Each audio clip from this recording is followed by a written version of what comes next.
Luke chapter 12.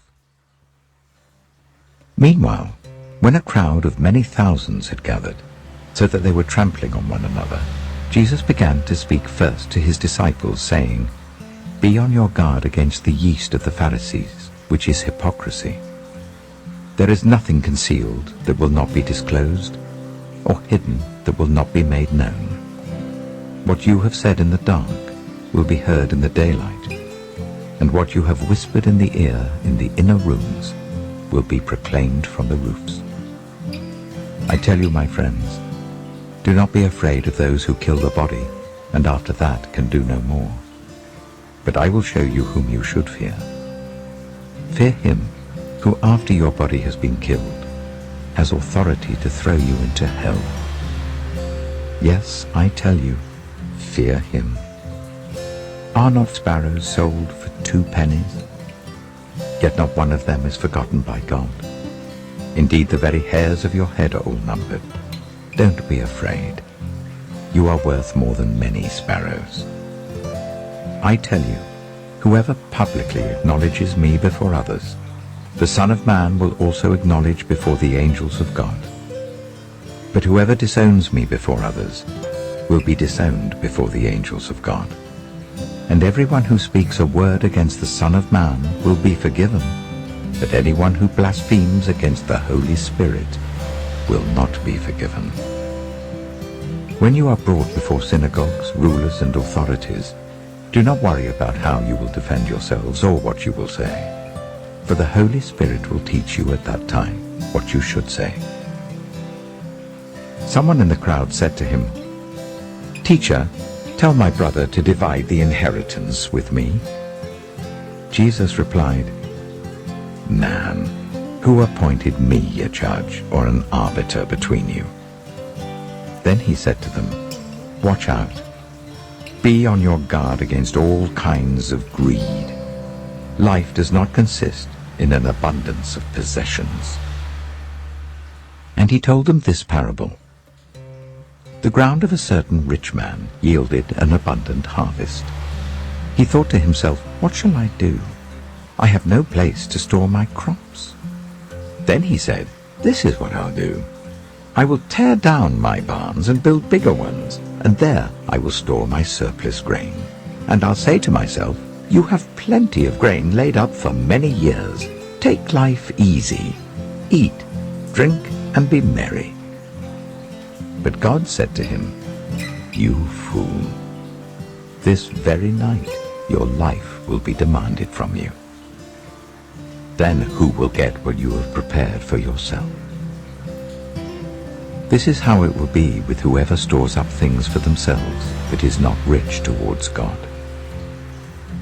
Then Jesus said to his disciples, "Therefore I tell you, do not worry about your life, what you will eat, or about your body, what you will wear.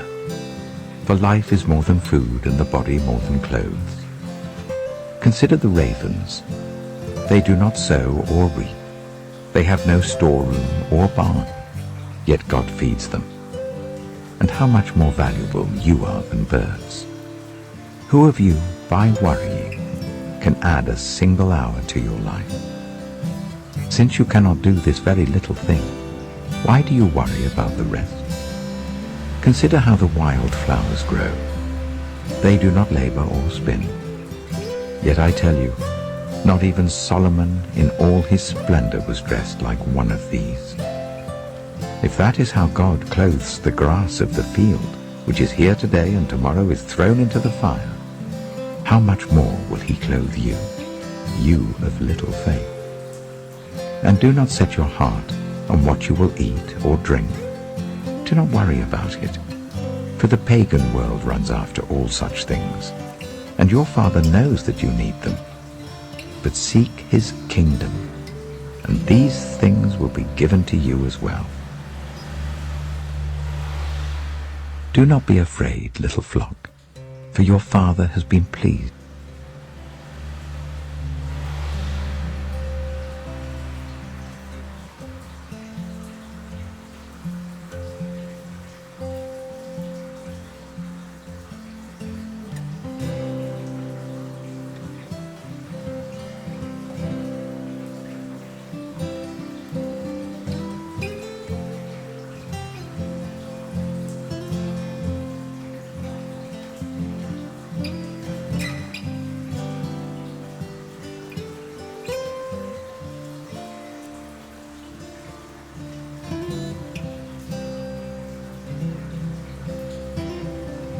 to give you the kingdom. Sell your possessions and give to the poor. Provide purses for yourselves that will not wear out, a treasure in heaven that will never fail, where no thief comes near and no moth destroys. For where your treasure is, there your heart will be also. Be dressed, ready for service, and keep your lamps burning, like servants waiting for their master to return from a wedding banquet, so that when he comes and knocks, they can immediately open the door for him. It will be good for those servants whose master finds them watching when he comes. Truly, I tell you, he will dress himself to serve, will have them recline at the table, and will come and wait on them. It will be good for those servants whose master finds them ready, even if he comes in the middle of the night or toward daybreak. But understand this, if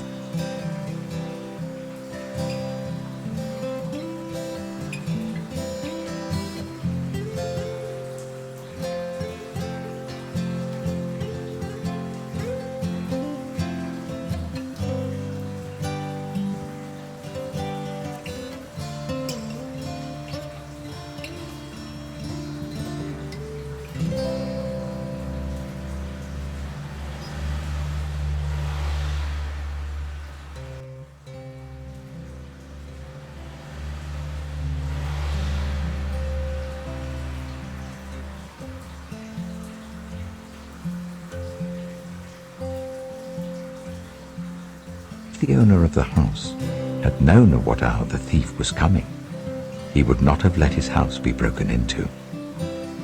You also must be ready, because the Son of Man will come at an hour when you do not expect him. Peter asked, Lord, are you telling this parable to us or to everyone?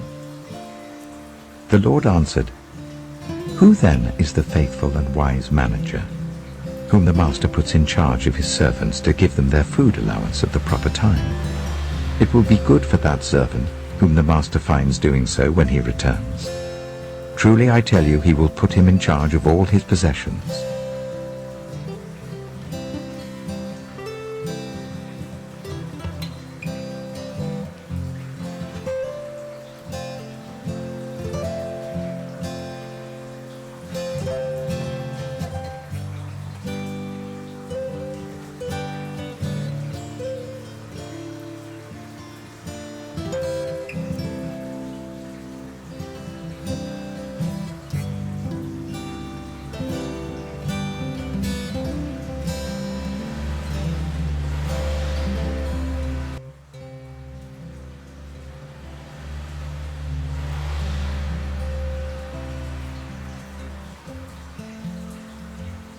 But suppose the servant says to himself, My master is taking a long time in coming. And he then begins to beat the other servants, both men and women, and to eat and drink and get drunk. The master of that servant will come on a day when he does not expect him, and at an hour he is not aware of. He will cut him to pieces and assign him a place with the unbelievers. The servant who knows the master's will and does not get ready, or does not do what the master wants, will be beaten with many blows. But the one who does not know and does things deserving punishment will be beaten with few blows. From everyone who has been given much, much will be demanded, and from the one who has been entrusted with much, much more will be asked. I have come to bring fire on the earth, and how I wish it were already kindled. But I have a baptism to undergo, and what constraint I am under until it is completed. Do you think I came to bring peace on earth? No, I tell you, but division. From now on there will be 5 in one family divided against each other, 3 against 2 and 2 against 3. They will be divided, father against son and son against father, mother against daughter and daughter against mother, mother-in-law against daughter-in-law, and daughter-in-law against mother-in-law. He said to the crowd, When you see a cloud rising in the west, immediately you say, It's going to rain, and it does. And when the south wind blows, you say, it's going to be hot. And it is. Hypocrites! You know how to interpret the appearance of the earth and the sky. How is it that you don't know how to interpret this present time? Why don't you judge for yourselves what is right? As you are going with your adversary to the magistrate, try hard to be reconciled on the way. Or your adversary may drag you off to the judge, and the judge turn you over to the officer, and the officer throw you into prison. I tell you, you will not get out until you have paid the last penny.